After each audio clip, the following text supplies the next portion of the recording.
Are you crying? Are you crying? There's no crying. There's no crying in baseball.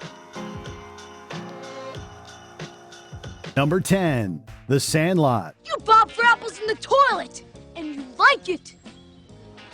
You play ball like a girl. The early 90s saw its share of wholesome, family-friendly baseball flicks make their way into our hearts. We still have a soft spot for big league fantasies like Angels in the Outfield and Rookie of the Year, but the MVP of the bunch is as far removed from the majors as it gets.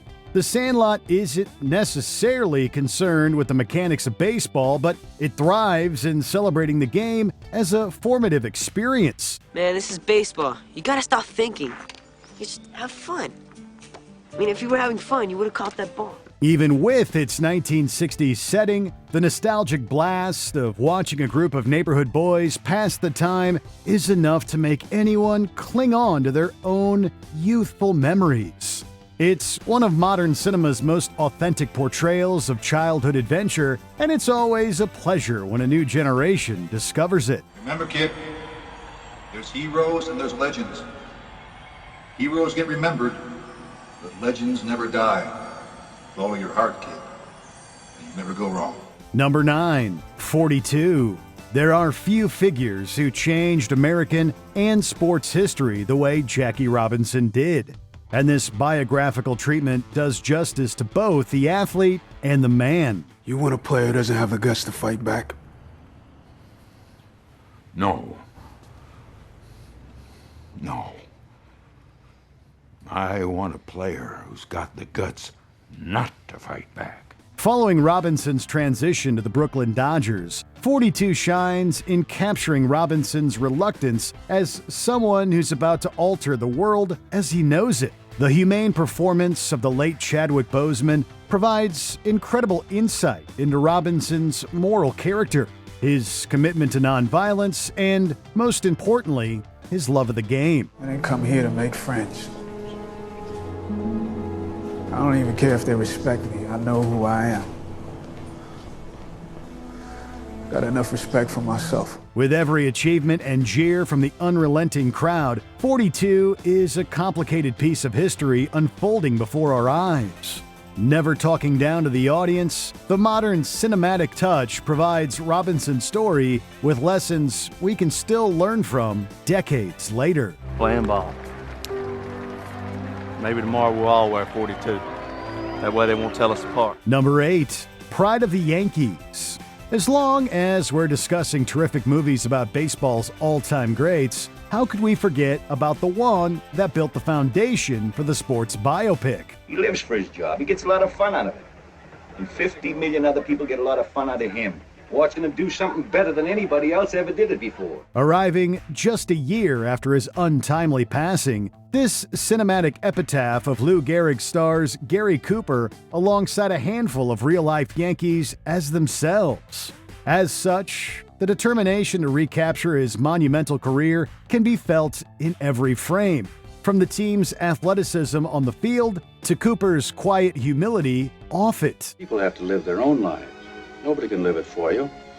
Nobody could have made a ball player out of Uncle Otto, and nobody can make anything but a ball player out of me. Between The Pride of the Yankees and 1949's The Stratton Story, director Sam Wood knows how to make us feel like we're witnessing greatness. And Cooper's headstrong delivery of Gehrig's farewell address ensures that even the saddest stories can give us something to feel good about. Today, I consider myself the luckiest man on the face of the earth.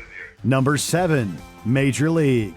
Steeped in silliness and loads of heart, Major League is one of the funniest and most quotable sports movies ever made. And for good reason. Look, I took one of those in the eye last year. I'm not about to lose my sight. I'm deeply moved. Every time you play one off your hips, you owe me 40 sit-ups. What? Following the poorly assembled Cleveland Indians as they mount a playoff run despite their greedy owner, it's not at all shy about painting these alleged pros as the most lovable losers the genre's ever seen. Despite its familiar setup, Major League soars due to its invigorating humor and the commitment of its ensemble cast, including the late legendary Bob Uecker as the team's broadcaster. Watch this! Taylor is pointing to the bleachers. He's calling his shot. Becoming an instant classic, Cleveland baseball coincidentally experienced a major resurgence in the years that followed. We're not saying Pedro Serrano's voodoo rituals had anything to do with that, but we're not saying that. I cannot hit curveball. Straight ball, I hit it very much. Curveball, bats are afraid. I asked Joe Boo to come. Take fear from bats. Number 6, the Bad News Bears. Baseball and raunchy comedy are kind of a perfect match, and it's movies like The Bad News Bears that exemplify why. You're not supposed to have open liquor in the car. It's against the law. So is murder, Engelberg. Now put that back before you get me into real trouble. Starring Walter Matthau at his curmudgeonly best, this classic follows an ex-minor leaguer saddled with coaching a team of talentless, foul-mouthed middle schoolers. It's a no-holds-barred extravaganza whose side-splitting blend of offensive and endearing humor undoubtedly created the template for sports comedies to follow. I'm here Little to boys see that you're hurt good easily. attention. Or maybe you haven't been watching. What's been going on here this afternoon? Now get back to the stands before I shave off half your mustache and shove it up your left nostril.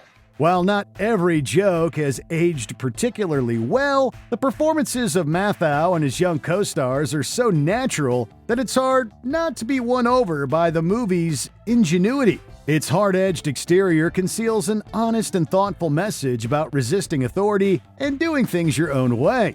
Not to mention the all-important lesson that winning isn't everything, and don't assume. That way you don't make well, you know the rest of it. Number 5, The Natural. My dad wanted me to be a baseball player. Well, you're better than anyone I ever had. And you're the best goddamn hitter I ever saw. In the eyes of its most passionate fans, the American pastime is a romantic game, if not a mythological one. Both of these attributes come to define this adaptation of Bernard Malamud's debut novel. Here, Robert Redford stars as Roy Hobbs, an aging slugger who returns to the pros after a lengthy hiatus and brings a fading team back to life with his incomparable talents. Red, it took me 16 years to get here. You play me, and you'll get the best I got. I believe you. Although it takes significant risks by completely altering its source material's ending, The Natural is an earnest story of heroism with baseball baked into its DNA. With an iconic Randy Newman score turning Roy's theatrics into the stuff of legend, the fireworks it leaves in its path are bright enough to make any baseball hopeful turn their dreams into actions.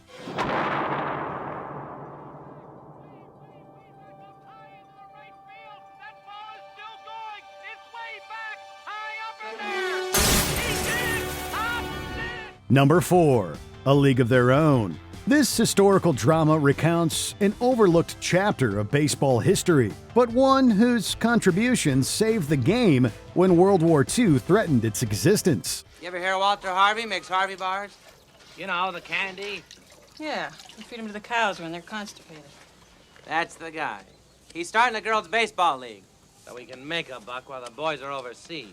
Want to play? A fictionalized tale of the All-American Girls Pro Baseball League, A League of Their Own is a gold standard in demonstrating what makes a sports team so rootable. Thanks to the chemistry of an all-star cast including Gina Davis, Madonna, and Tom Hanks, it's one of the sports genre's most purely entertaining offerings. Baseball is what gets inside you. It's what lights you up. You can't deny that. It just got too hard. It's supposed to be hard. If it wasn't hard, everyone would do it. It's a dynamic portrayal of women in sports, capped off by Penny Marshall's thrilling direction, which gives each game a true sense of tension despite bigger battles being fought off the field. Need we mention it also gave us one of the most time-honored quotes in movie history. Are you crying? No. Are you crying? Are you crying? There's no crying. There's There's no crying in baseball! Number 3, Moneyball. Zeroing in on an underappreciated aspect of the game, Moneyball is arguably the best baseball movie for non-baseball fans. This retelling of the Oakland Athletics' 2002 season is bolstered by an intelligent script that turns mathematical analysis into first-rate art. Okay, people who run ball clubs, they think in terms of buying players. Your goal shouldn't be to buy players, your goal should be to buy wins. And in order to buy wins, you need to buy runs. Brad Pitt assumes command in more ways than one as general manager Billy Beane. With help from his timid assistant, Beane sets out to overcome financial restraints by fielding overlooked players with values that other clubs don't pay attention to. Thing is you don't know how to play first base. Scott? That's right. It's not that hard, Scott. Tell him, Wash. It's incredibly hard. His real-life approach undoubtedly changed baseball as we know it, and Moneyball honors its subject with a quietly rebellious tone that leaves us eager to see the A's succeed. An underdog story told with vulnerability and courage, it's also one that earned 6 Oscar nominations. But if we win, on our budget with this team, we'll change the game. And that's what I want. I want it to mean something. Number 2, Field of Dreams. The otherworldly essence of baseball has produced some of the most iconic moments in sports history. It's very easy to count the emotional highs of Field of Dreams among them, as it literalizes the sport's spirituality to achieve something much bigger than itself. When a mysterious voice instructs Ray Kinsella to build a baseball diamond in the middle of his cornfield, he soon plays host to ghosts of the game's checkered history. The second chance Ray provides his guests to make amends with the past allows him to do the same, encapsulating the game's carefree yet life-affirming nature to a T. America has rolled by like an army of steamrollers. It's been erased like a blackboard, rebuilt and erased again. Baseball has marked the time. Aided by one of the most touching endings in movie history, it just goes to show that sometimes seeing isn't believing. Believing is seeing. Can I ask you something? Is this heaven? It's Iowa. Before we unveil our top pick, here are a few honorable mentions. Everybody wants some. Baseball has never been as laid back as it is here. All of this is why we're one of the best teams in the nation, man. You get a bunch of competitors together, and you're addicted to winning. That's a championship team right there. Sugar. Baseball may be the American pastime, but the American dream comes at a cost. You started dropping your arm in the third. I think that was the problem. 8 men out. This take on the Black Sox scandal is a great companion to Field of Dreams. You two made an agreement. Hey, we lose one more game and it's over. We've done 4 games, I only been paid for 1. You don't know what these guys are like. Once you're in for good. You can't welch on these guys. The Bingo Long traveling all-star and Motor Kings. An entire generation of unsung heroes get their due in this road trip comedy. One touch, and you made yourself a handshake deal with the Bingo Long traveling all-stars and Motor Kings. And there ain't nothing more solemn and binding under the law than an agreement of this kind. Did you count me in? The Rookie. Baseball magic and Disney magic go hand in hand. Hey, guess what? What? Your daddy is gonna be a major league pitcher. Really? Yeah, really. What do you think about that, huh? Cool. Can't believe it. Number 1, Bull Durham. You having fun yet? Oh, yeah, I'm having a blast. Thanks. Good. God, the sucker teed off on that like he knew I was going to throw a fastball. He did know. How? I told him. Kevin Costner and baseball go together like a hand and a glove, as evidenced by his work in 1999's For the Love of the Game. But his passion for the game is at its strongest in Bull Durham. This rom-com finds Costner as Crash Davis, a veteran catcher assigned to prep pitcher Nuke LaLoosh for the big leagues. Think classy, you'll be classy. If you win 20 in the show, You can let the fungus grow back on your shower shoes, and the press will think you're colorful. Until you win 20 in the show, however, means you're a slob. With both vying for Annie, a groupie with her own teaching style, their love triangle rings out as many swoon-worthy moments as it does hard truths. Bull Durham laments the dreams that most ballplayers spend their whole lives chasing but never fulfill. But its charming performances and hilarious on-field sequences also make it an empowering, genre-defying salute to the magic that makes millions fall in love with baseball. I've tried them all, I really have. And the only church that truly feeds the soul day in, day out is the Church of Baseball. What's your favorite baseball movie? Is there one we forgot to mention? Let us know down in the comments. All right, that's it. Did you enjoy this video? Check out these other clips from Watch Mojo, and be sure to subscribe and ring the bell to be notified about our latest videos.